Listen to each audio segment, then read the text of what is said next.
Hi, my name is Christopher Hart. I'm an author of many books on how to draw cartoons. And today, I'd like to show you a trick for drawing a puppy. Very different look from a dog, a regular dog. And people kind of mistake this. So let me show you first the basic outline for an adult dog. It's horizontal, like this. A sort of horizontal look here. This is forehead. This is the nose right here. I'm going to erase that a little bit. See, this is actually the forehead on a dog. This is the top of the head, which is long. The forehead's very short, not like a person. And let's give this dog a little eye right here. And this is the adult version. We'll go to the puppy next, and you get to see the difference. Okay, big eyebrow. Now you see that the snout goes right into the eye, right at eye level. And so let's bring this nose in here. It's not flat, it's kind of like on an angle this way. So we're going to just make this a little round that off here. And I'll try to erase that a little bit. And we can now round that off too. Like this. A lot of erasing, right? Well, you have to erase. That's part of drawing. It's part of drawing. So I'll put this on an angle so it looks more interesting than just flat. Things are totally symmetrical, totally flat, are not always so interesting. They can be, but you know, it's nice to give a little angle to things. Give that a try, see if that works. Okay, so there's a simple dog. Now, so we're going to do a puppy. A puppy's head. And of course, we think that a puppy's head, let me get to the next page, is round. Not so. It's a box. It's very boxy, actually. It's not really round. So let's start with something boxy like this. Of course, we'll make adjustments. We always do. Start with sort of kind of a rounded square.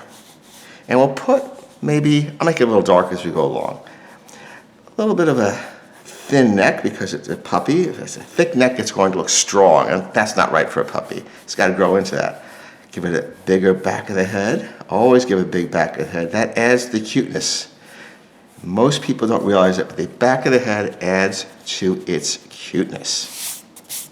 See, like this one, the back of the head isn't quite so big. All right, now, we're going to give him a bigger, a longer forehead, like this, because the snout isn't really pronounced yet. It's small, like this. See that? Big forehead, little snout. And we'll give him also some long ears. It depends on the breed, but we'll do that with this guy. Now watch, we're going to give him a very big eye compared to the head. Bigger than on the adult dog. An eyeball, big eyeball. Like so. And a smaller nose than the adult dog. A little worried look in this little guy's face, and some flopping over here. Now this is the original outline here, so I'm going to make an adjustment because I think it could be a little narrower. I'm going to bring that in and bring this in a little bit more like this. That's right, see that?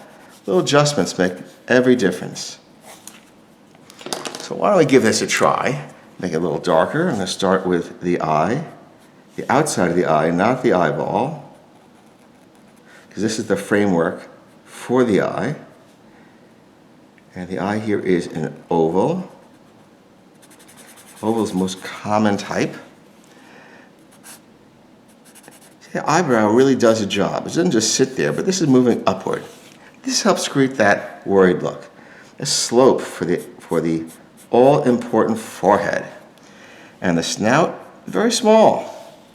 Snout's different from the nose. Snout is a protrusion this way.